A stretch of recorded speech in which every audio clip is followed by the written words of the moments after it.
I've been keeping this secret for months. I'm so glad that I can finally share it with you. Last year, I landed my first international client, Tucha, a dessert and bubble tea cafe in LA. They're known for their pretty, playful, and fruit-shaped desserts. And they were looking to refresh their brand into something that felt more like that. More fun, more bold, more fruity. Earlier this month, they celebrated their first anniversary and held a grand reopening to show off their new brand and their new interior, their whole new look. I'm so proud of what we built together, and I'm just so happy to have been able to support a fellow Asian-owned business. So today, I'm going to take you through my creative process and everything that went into building Tucha 2.0. Everything from discovery to creative direction and mood board, the logo study, brand proposal and guidelines, packaging design, and offboarding. I do have to say, Tucha came to me very organized. They had a very clear aspirations of what they wanted their brand to be. They had mood board pictures, they had colors, they had some idea of the logo that they wanted. And I know as a designer, sometimes it can feel limiting when there's constraints, but I honestly find that's where my best design comes out, is when there are parameters, there are kind of guardrails, and I have to be creative within those. Generally, the process involves a discovery call that acts as kind of a workshop where we figure out, if they haven't already, the brand's target audience, what kind of feel, tone of voice that they want to present themselves as, and go from there. I believe that being a designer means you're a problem solver. And not all problems can be solved with rebranding. So this is another reason why it's important to have that discovery call and chat, is to figure out if what the business is trying to achieve is something that can be helped with a rebrand. So all in all, the discovery process went really smoothly because they had everything outlined for me for the most part already.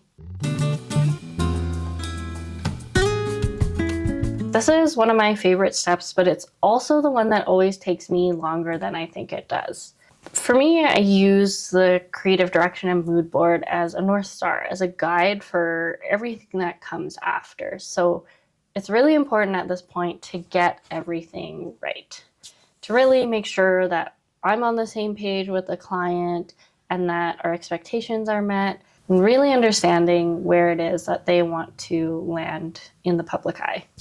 The other thing I'll do in the discovery process is research competitors. I'll do some research on other brands to really understand what the context of the space is where this brand is going into.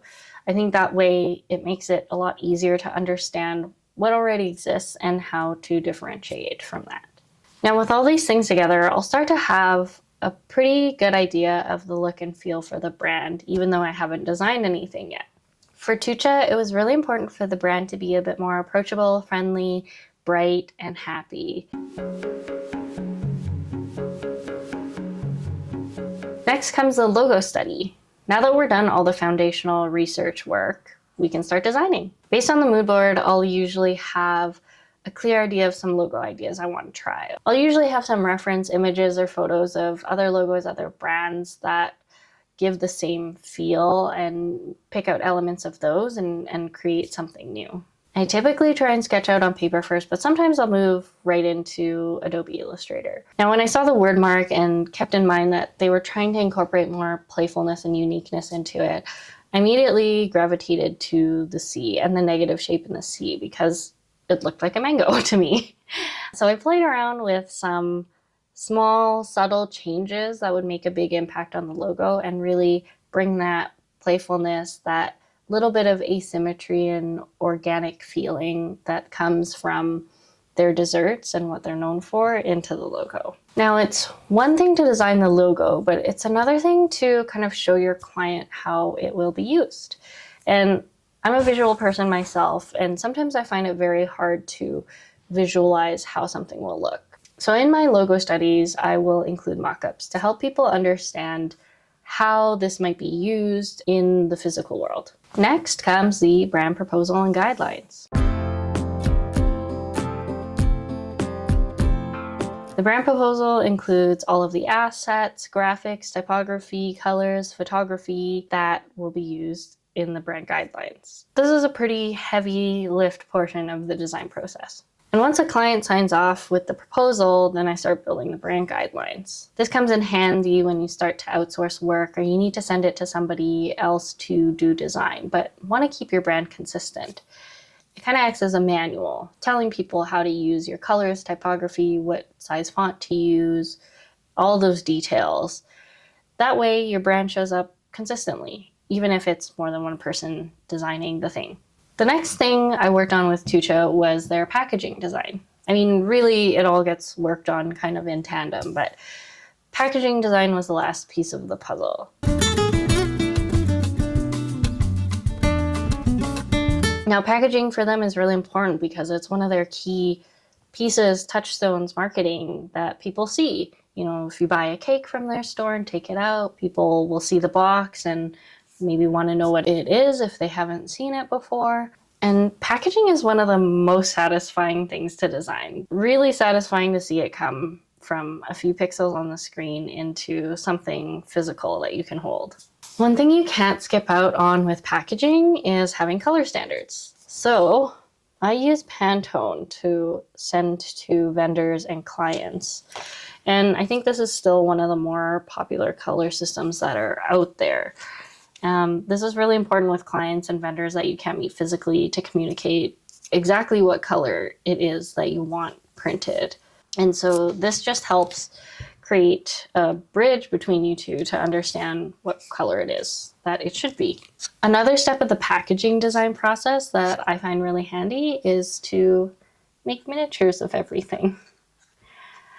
I think it really helps you to not only visualize what the product will look like, but proportion and color a little bit. And I also made this little cooler bag model, which, yeah, it just helps you understand like text sizes and logo size and see if it's right.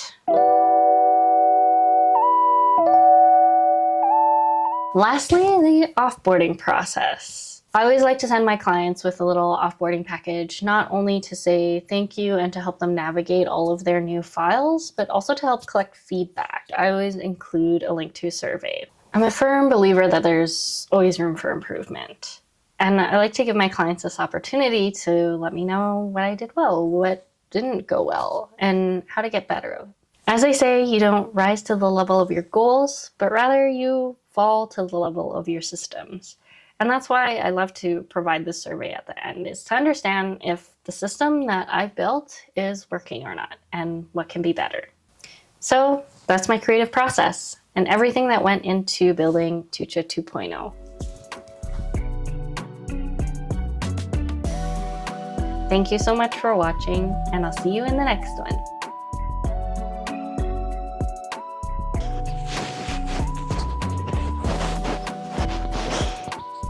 You were grumbling the whole time I was trying to record, and now you have nothing to say for yourself?